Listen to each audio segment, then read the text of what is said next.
pelo YouTube agora, meus irmãos. Nós somos enjoados, nós somos um povo, nós somos enjoados. Fizemos pela página da igreja, agora estamos fazendo agora pelo YouTube, minha irmã. Aleluia. E vamos fazer a obra do Senhor. Meus irmãos, vamos ler aqui uma palavra bem conhecida no livro de Neemias, capítulo 1 de Neemias. Neemias, capítulo 1, agradeço a Deus dos irmãos, das irmãs, da minha filha Radassa cantou muito bonito também. Até me emocionei, não chorei porque meu coração está um coração meio partido. Mas cantou bem, né? E eu fico feliz de ver meus filhos na igreja, fico feliz, né? Aleluia, de ver minha família na igreja. A gente vê que ela tem prazer, glória a Deus, né? Isso é muito prazeroso, eu fico muito feliz, aleluia. Eu nunca falei isso na igreja, né? Primeira vez, né? Então, meus irmãos, Neemias capítulo 1 diz assim, o versículo 1, Neemias capítulo 1, versículo, deixa eu ver, aleluia, louvado seja Deus, aleluia. Primeiro diz assim: palavra de Neemias, filho de Acalias, no mês de Quisleu. Quisleu simbolizava o mês de dezembro hoje. No 20º ano, quando eu estava na cidadela de Suzã, veio Hanani, um dos meus irmãos, com alguns homens de Judá. Então lhe perguntei a respeito dos judeus que escaparam e sobreviveram ao exílio, e a respeito de Jerusalém. Versículo 3, meus irmãos, por favor. E disseram-me: os restantes que ficaram do cativeiro lá na província estão em grande miséria e desprezo. O muro de Jerusalém está fundido e as suas portas queimadas a fogo. Aleluia. Quando ouvi estas palavras, eu me sentei, chorei e lamentei por alguns dias. Fiquei jejuando e orando diante do Deus dos céus. E disse: ah, Senhor Deus dos céus, Deus grande e temível, que guardas a aliança e a misericórdia para com aqueles que te amam. Olha aí, para aqueles que te amam e guardam os teus mandamentos. Estejam, vamos ler todo o versículo 6. Lê os 6, meus irmãos. Estejam, pois, atentos os teus ouvidos e os teus olhos abertos, para ouvires a oração do teu servo, que eu hoje faço perante ti, dia e noite, pelos filhos de Israel, teus servos, e faço confissão pelos pecados dos filhos de Israel, que temos cometido contra ti. Também eu e a casa de meu pai temos pecado. Temos procedido de forma totalmente corrupta contra ti, e não guardamos os mandamentos, nem os estatutos, nem os juízos que ordenaste a Moisés, meu teu servo. Lembra-te da palavra que ordenaste a Moisés, teu servo, dizendo: se vocês forem infiéis, eu vos espalharei entre os povos, mas se vocês se converterem a mim e guardarem os meus mandamentos e os cumprirem, então ainda que os seus desterrados estejam nos lugares mais distantes da terra, de lá os ajuntarei e os trarei para o lugar que escolhi, para fazer habitar o teu nome. Palavra do Senhor. Graças a Deus. Meus irmãos, nós vemos aqui que Neemias, meus irmãos, ele estava no cativeiro ali. Bem, na verdade, que Neemias ele nasceu no cativeiro da Babilônia. Eles foram para a Babilônia e passaram ali 70 anos na Babilônia, nos dias de Daniel. E Neemias, a história diz que Neemias provavelmente tenha nascido na Babilônia.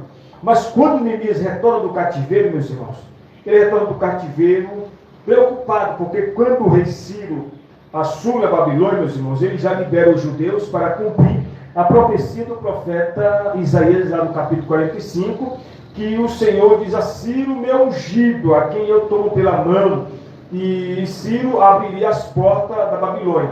Quando você estuda lá Heródoto, o pai da história grega, Heródoto diz que a Babilônia tinha 100 portas. 100 portas tinha a Babilônia. E quando Ciro assume lá, o Ciro, rei da Pérsia, assume a Babilônia, uma das primeiras coisas que ele faz no primeiro ano de mandato dele, ele autoriza todos os judeus a irem embora para as suas terras. Bem, meus irmãos, quando os judeus vêm para a Babilônia, vêm da Babilônia, que eles passaram ali 70 anos 70 anos oprimidos, 70 anos no cativeiro. Mas abre-se um parênteses aqui, meus irmãos, que na Babilônia havia 3, 4 jovens que eles estão no cativeiro, mas não fazem parte do cativeiro, que seria Sadraque, Mesaque, Abednego e Beltesazar, que seria Daniel. Nomes babilônicos, que é Sadraque, Mesaque, Abednego, que seria Ananias, Misael e Azarias e Daniel, meus irmãos. Esses homens, 4 homens, ficaram como ministro do rei da Babilônia naqueles anos. Mas quando Neemias volta do cativeiro, meus irmãos, Neemias volta do cativeiro para a Babilônia, a coisa é diferente. Ele chega na Babilônia, ali na Jerusalém, ou seja, e ele vê e diz para o seu irmão Ananias: meu irmão, veja como que se encontra a Jerusalém. Veja como se encontra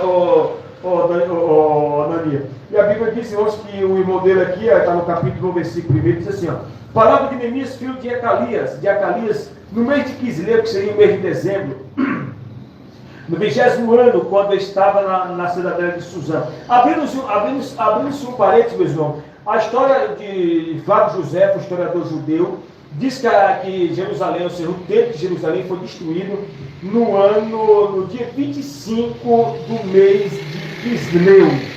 Quando você olha no calendário, o mês de Quisleu equivale ao 25 de dezembro.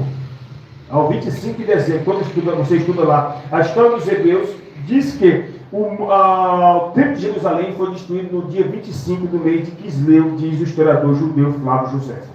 Então, meus irmãos, quando também estamos chegando aí no período natalino, estamos chegando aí no mês natalino, no mês de dezembro, que é o mês das festas, das comelanças. Aquele que não dava beijinho na tua testa e dá um beijo, dá um abraço, é o período da maior falsidade, meus irmãos. Né? É o período da maior falsidade. Né? Então, irmãos, mas nós temos que levar a vida de forma tranquila. Mas eu não quero levar para esse caminho. Quero levar aqui um texto que, quando nós olhamos para Neemias, ele se preocupa como que está Jerusalém.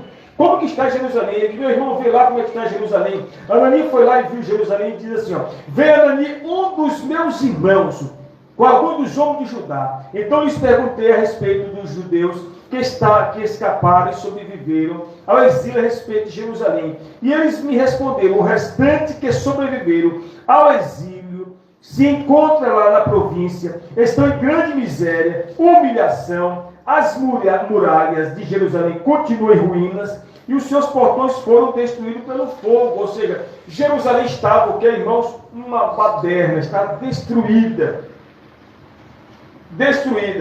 Mas observamos que quando Neemias volta do cativeiro, ele volta preocupado.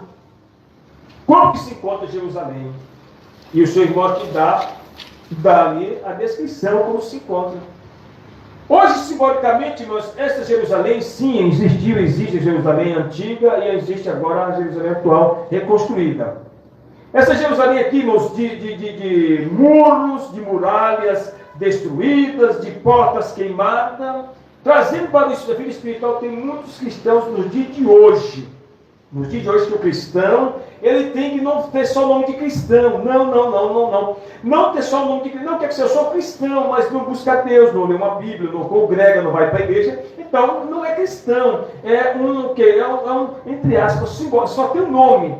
Mas o cristão é aquele que pratica a fé, que vai na igreja, que congrega, seja na igreja católica, seja na igreja protestante, mas que vá na igreja e pratique a fé cristã. Ah, eu sou católico, mas não participo da igreja católica, não toma a Santa Hóstia, ou seja, evangélico. Eu sou evangélico, mas não vai na igreja do pastor. Então não é cristão, meu irmão, é só o nome. Então, quando eu olho nesse texto aqui, meus irmãos, eu vejo Neemias preocupado, Cristina. Ele volta de Jerusalém, ele volta da Babilônia, irmãos, ele se preocupa como que se encontrava Jerusalém. Manda seu irmão traz o relatório de meu irmão, Jerusalém já era. Jerusalém está destruída, muro derrubado, muralhas, está tudo destruído, portas queimadas. Então está uma balbúrdia. Neemias, meus irmãos, o que é que ele faz aqui, meus irmãos? Ele não fica de braço cruzado. Não. Ele não fica de braço cruzado. O que ele faz, irmão Cristina? Ele vai para cima. E como que ele vai para cima, irmã Cristina, irmãos? Ele vai para cima não na força física. aqui no princípio aqui, depois tem as pelejas. Mas quando o seu irmão traz o relatório do que ele faz aqui, meus irmãos, uma das coisas que ele faz, no versículo 4 ele diz assim, ó, aqui no 3 diz assim, muralha de Jerusalém continua em ruínas, seus portões foram destruídos pelo fogo, tá? Da destruição por completa. Assim é a vida de muitos cristãos. Se o cristão não tiver cuidado, meus irmãos, a vida cristã fica uma vida cristã sem valor, uma vida cristã de qualquer jeito, uma vida cristã sem responsabilidade. Meu irmão, é aquilo que eu sempre converso, falo nas pregações. Se o cristão não for responsável pela vida espiritual dele, quem que vai ser? Ninguém vai ser, meu irmão. Nós vemos que os pastores estão se lamentando, pelo lado é os pastores se lamentando, pelo outro lado é os padres, os papas, se esforçando pela pregação do Evangelho, as igrejas evangélicas e católicas estão tendo problemas, mas a humanidade tem que se despertar para a sua fé, meu irmão. Nós temos que despertar para a nossa fé. Eu estou empregado, estou vivendo, estou bem financeiramente, meu irmão. Essa troca vai um dia nós vamos morrer. E emprego vai para o beleléu, o dinheiro vai para o beleléu, meu irmão. Um dia nós vamos morrer, um dia nós vamos descer a sepultura. Pastor, eu já estou bem financeiramente, eu estou bem materialmente, eu não preciso congregar. Meu irmão, mas sabe que um dia nós vamos morrer, nós vamos descer a tumba, e Paulo disse que o nosso corpo, Cristina, nosso corpo, irmãos, vai dar conta de tudo que nós fizemos por meio deste corpo.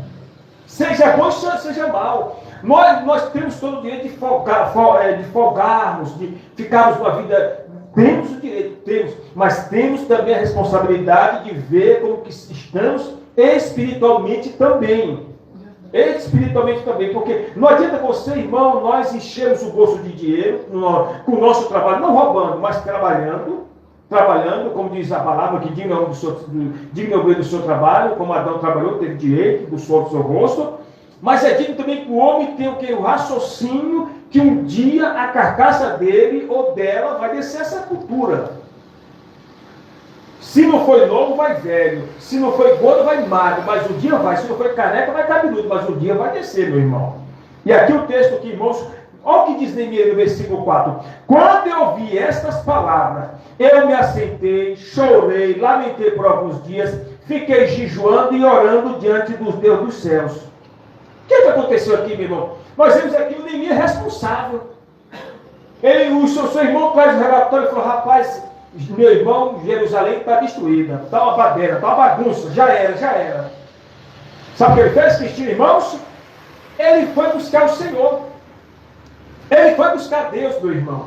O que é isso? Direção pelo Senhor. Toma direção, Deus, toma direção.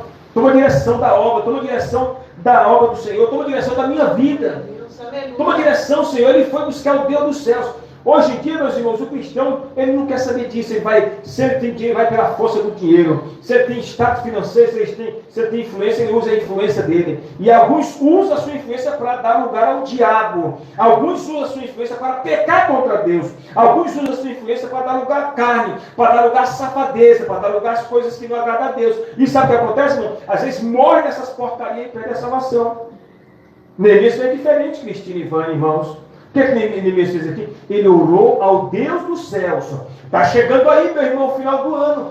Dezembro está chegando aí. Irmãos, pelo amor de Deus, você vai ver, irmãos, nós como cristãos, nós temos que dobrar nossa vigilância. Sabe por quê, meu irmão? Para que nesse dezembro, para que no ano novo, nós não percamos a nossa bênção, não se afastemos do Senhor. Tenhamos cuidado máximo com as bebidas fáceis, com as comidas fáceis. Sabe por quê, meu irmão? Porque, irmãos, o cristão, irmãos, quando ele cai, quando ele se arrebenta, quando ele morre na fé, irmão, ele fica sem força.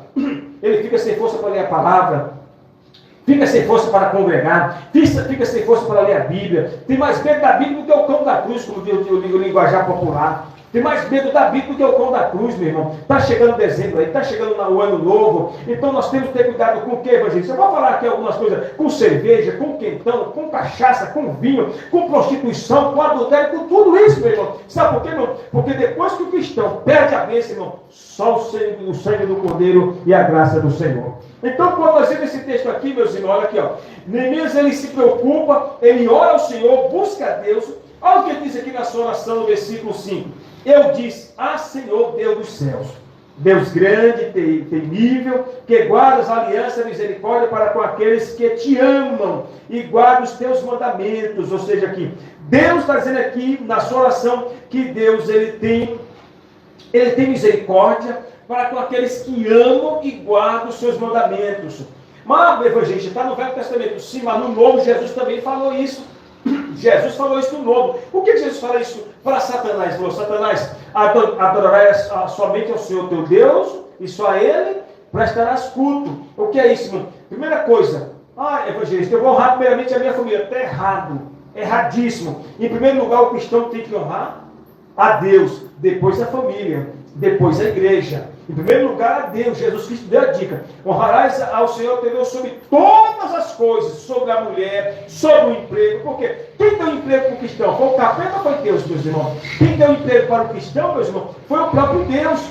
Então eu vou deixar de amar a Deus mais menos do que o emprego? Vou uma obra, meu irmão. Eu vou amar a Deus mais do que emprego, mais do que dinheiro, mais do que qualquer coisa, meu irmão. Sabe por quê? Porque é Deus que nos dá saúde, é Deus que nos dá disposição, é Deus que nos dá força, é Deus que nos dá tudo, meu irmão. É Deus, meu irmão, porque o capeta não tem nada, nem o inferno é dele, nem o inferno é dele, foi Deus que fez para ele, para pôr ele lá para castigar. Então, quando nós vemos aqui Neemias, meus irmãos, o que é que Neemias faz, meus irmãos? O que é que Neemias faz? Ele ora ao Deus do céu, ele suplica ao Senhor. Quer dizer, irmão Cristina, irmãos, que eu vou congregar somente quando eu estiver na miséria, na miserabilidade, no desemprego, na derrota? Eu estou sendo um hipócrita. Não, eu estou congregando no emprego, no sem emprego ou com emprego, o cristão tem que buscar Deus. Por quê? Se ele está desempregado, ele tem que buscar Deus, para Deus abrir a porta. Ponto. Deus abre a porta, meu irmão, vai congregar como...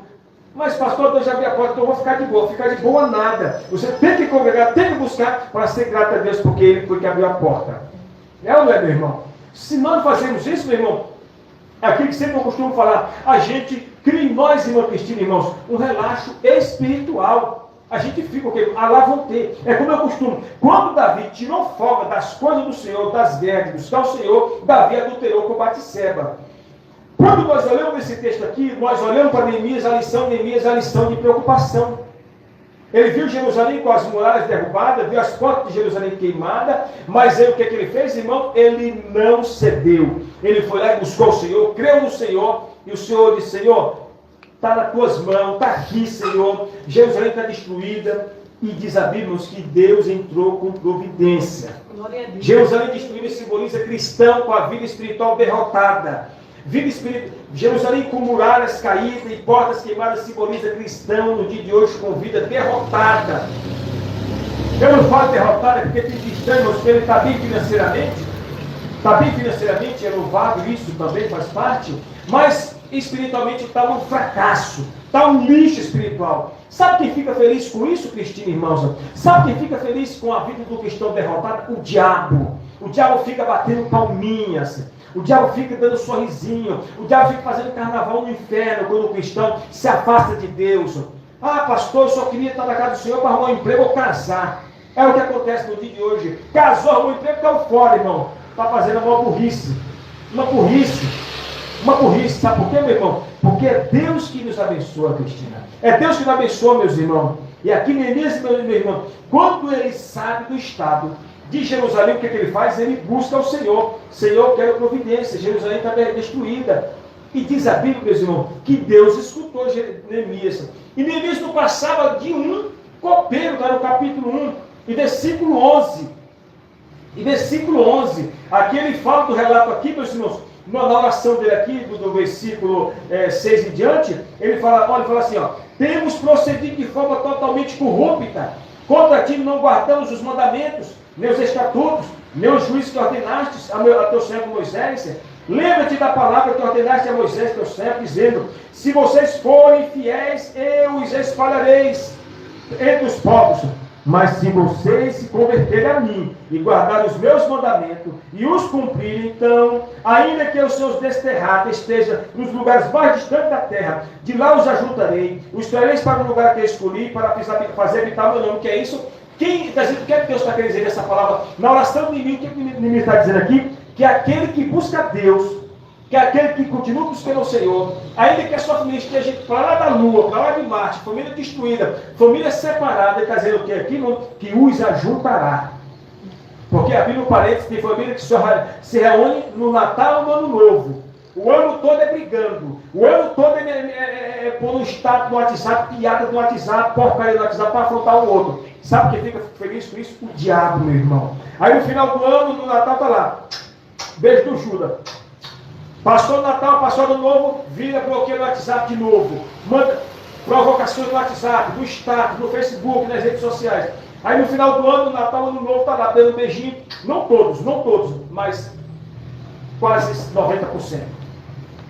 Não. Que negócio é esse? Que negócio é esse? Não. O cristão não deve ver uma vida assim. O cristão tem que ser unido de janeiro a janeiro. De janeiro a janeiro. Foi o que Neemias tem que dizer aqui. Neemias estava o que? Vindo a Jerusalém destruída, mas ele buscou o Senhor. Ele buscou o Senhor que de Jerusalém. Quer dizer, meu irmão, que nós vamos ficar, irmão Cristina, irmãos, de braços amarrados, vendo a nossa família indo para o inferno, vendo o nosso vizinho, nosso colega, nosso amigo perder a salvação. Vamos ver nosso filho, nossa filha, nosso parente, próximo, distante, indo para o inferno de castigo aceso. E vamos ficar de braços amarrados, nem pensar. Não iremos aceitar isso, não iremos concordar com isso, mas nós iremos buscar a nossa família. A nossa família. E quando olho para Neemias aqui, nós vemos Neemias preocupado. Neemias está preocupado. Orou o Senhor, buscou o Senhor em prol da sua família, e Deus ouviu. É que eu falei outro dia com a certa irmã, eu falei: irmã, leva teu esposo para a igreja. É, pastor, já cansei com ele. Mas continua chamando, vai, convida. Uma hora Deus faz a obra, uma hora faz a obra. Não, deixa para lá. Não, nós não podemos ver a nossa família indo para o abismo, nem pensar. E Neemias aqui, ele se mostra como uma pessoa preocupada. Ele se mostra preocupado. Nós vamos aceitar algumas coisas na nossa vida, nem pensar. Tudo que é para nos matar espiritualmente, tirar a nossa fé, acabar a nossa fé, nós não iremos concordar e nem aceitar de hipótese nenhuma. Aqui no capítulo 1 e no versículo 11, olha o que diz aqui: ah, Senhor, estejam atentos os teus ouvidos à oração do teu servo e à oração dos teus servos que agradam te temer o teu nome. Está dizendo assim: Senhor, ouve a oração dos teus servos que tem prazer em te buscar. Ah, evangelista, o que eu vou ganhar se vier a Deus? O próprio Jesus disse para Pedro, quando Pedro perguntou: Senhor, o que vou te ganhar, te servir? O que tenho em troca em te servir? Ele disse: Pedro, nesta vida, 100 vezes mais, e depois a vida eterna no porvir. Nessa vida, 100 vezes mais, o máximo da porcentagem. E depois da morte, a vida eterna com ele. Será que o cristão não abre a mente para isso? Nessa vida, você tem todo o direito de aproveitar essa vida no sentido do seu bel prazer, de uma vida sossegada, uma vida boa, com saúde, com felicidade, e depois morrer e ter a salvação da sua vida espiritual. Neemias aqui, meus irmãos, com tudo isso, o livro de Neemias, quando você lê Neemias, ele é um livro que incentiva a oração. É um livro de oração. Ele está sempre em oração aqui, para ver o texto. E diz a Bíblia, meus, que ele não passava de um copeiro do rei Artaxerxes.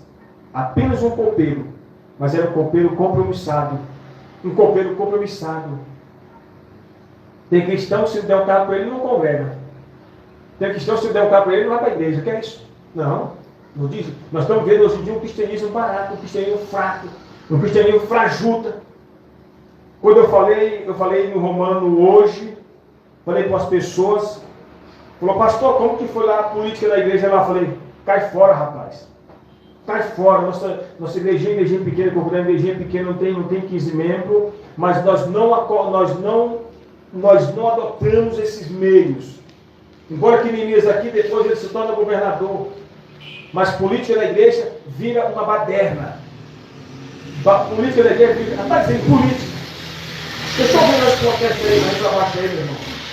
Quem está feliz com isso? O diabo está feliz com isso. Porque o diabo veio para matar, roubar, destruir e causar balbúrdia. O diabo quer isso, ele quer bagunça, ele quer baderna, ele quer tudo isso. Então, jamais politizar a igreja do Senhor. Neemias era um político aqui, o texto aqui. A Bíblia diz que depois ele se torna governador.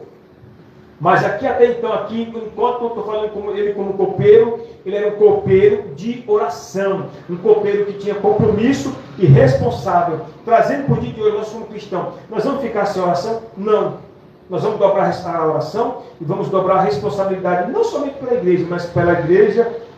Nós vamos dobrar a nossa responsabilidade pela nossa vida espiritual.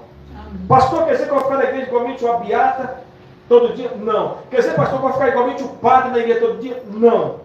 Nós temos que viver a nossa vida no dia a dia, mas não devemos esquecer da espiritual. Porque se nós vivemos, meus irmãos, somente a vida lá fora,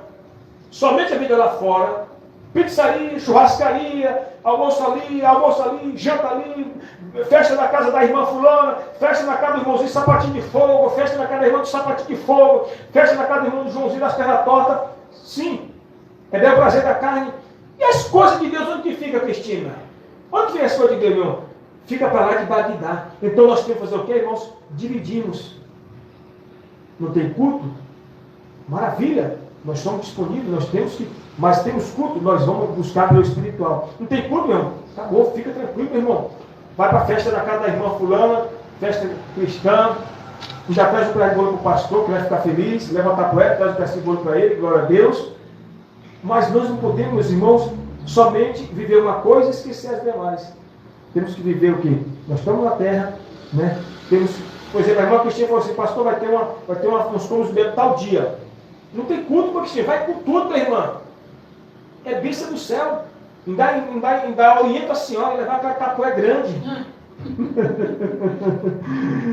Porque nós estamos vivendo no mundo. Agora o cristão, eu falo cristão, a vida toda, entre semana e semana, sem buscar Deus, o que vai acontecer com esse cristão, meu irmão? Não tem outra coisa. Morre espiritualmente. Morre. Pastor, não vou congregar esse negócio para essas pregações. Vai para outra igreja. Mas se você parar de congregar, você vai morrer, afundar na fé, meu irmão. Talvez na outra igreja não falar isso. Mas nós falamos aqui porque nós queremos o bem espiritual dos irmãos. Assim como Neemias aqui, meus irmãos, o que é que ele fez? Ele soube que tinha um problema. Ele soube, Cristina, irmãos, que tinha um problema. Mas o que ele fez, Vânia? Ele ficou acuado, deitado? Não. Ele foi orar ao Deus do céu, Cristina. Mas por que ele foi orar ao Deus do céu? Porque ele acreditava que Deus iria resolver a situação, como de fato Deus entrou com providências. Nós cristãos, às vezes, irmão, nós estamos com o problema nas mãos, nós pedimos ajuda para um, para outro, sabe que me ajuda até para o Papa. Mas não pede ajuda para o Senhor, nosso Deus, para nos orientar. Né? Não pede ajuda para o Senhor, que às vezes não dá certo, porque nós pedimos ajuda para todo mundo, e o Senhor fala assim, pediu para todo mundo, mas não pediu para mim, eu que tenho a fórmula de resolver. Então nessa noite, meus irmãos, com a ajuda de Deus, quero dizer para os irmãos, vamos continuar na oração, como Neemias, vamos continuar pedindo ao Senhor, porque Ele tem bênção, está aqui o texto, para aqueles que o buscam, e para aqueles que o amam os seus mandamentos. Evangelista, eu não amo os mandamentos do Senhor, e não amo as coisas de Deus, e estou fora. É um problema individual de cada um, como eu falei no começo, a responsabilidade é individual de cada um, mas aqui está dizendo que Deus ouve aqueles que o buscam. Deus ouve aqueles que o buscam. Palavra do Senhor. Mas já visto que Neemias foi um exemplo, ele foi um restaurador de Jerusalém, juntamente com Zorobabel, juntamente ali com muitos homens de Deus, Deus o exaltou poderosamente. Amém, meus irmãos? Mas lembremos que aqui teve uma coisa importante: oração e jejum, meus irmãos. Glória a Deus. E teve também o ensino da palavra.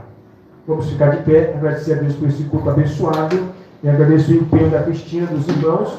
que vieram, nós fizemos, transmitindo aqui pelo YouTube, graças a Deus.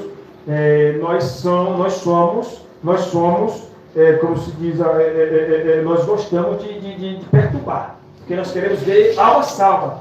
Nós não queremos só mídia, nós queremos. Porque pessoal, uma vez um irmão falou assim, mas Cristiano, por que vocês estão fazendo live direto? Eu falei, a nossa live não é para alcançar os crentes que estão com saúde, não. É para alcançar aqueles que estão lá nos hospitais, fracos na fé, que não pode congregar porque está doente, está em cima de uma cama, ou está no trabalho que não pode vir na igreja. É para alcançar essas pessoas. Ou se os demais vão congregar.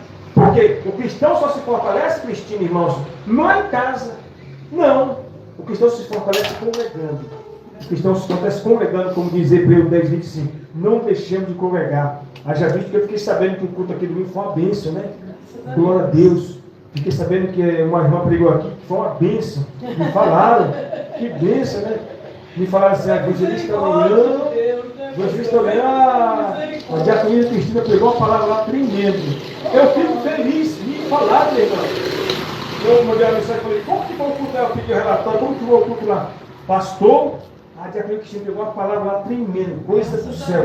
Então, isso que é... Mar Vermelho. É isso que eu fico feliz, Cristina, porque eu posso ir para a Lua, fazer a obra, e a obra está sendo feita. Graças a Deus. Porque é isso, nós não queremos, a sinagoga não quer que as irmãs fiquem somente sentadas lá, e aqui na frente cantarem da Chico trabalhar, nada como Chico trabalhar, ou cantarem de tocar de ator.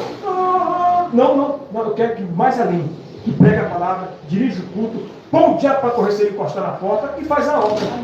É isso, meu irmão. Sabe por quê, meu irmão? Porque a obra é do Senhor. E eu quero dizer uma coisa, aquela irmã que está congregando na igreja, que não dirige culto, que não prega a palavra, que não é motivada a fazer a obra, vai ficar como está ou vai piorar. O pastor da igreja tem que incentivar as irmãs da igreja, não dirigir culto, pregar, fazer a palavra, fazer tudo. Sabe por quê, irmão? Porque quando for precisar fazer alguma coisa, a igreja tem alguém para continuar o trabalho. Amém? Vamos orar, dona Vânia? Glória a Deus.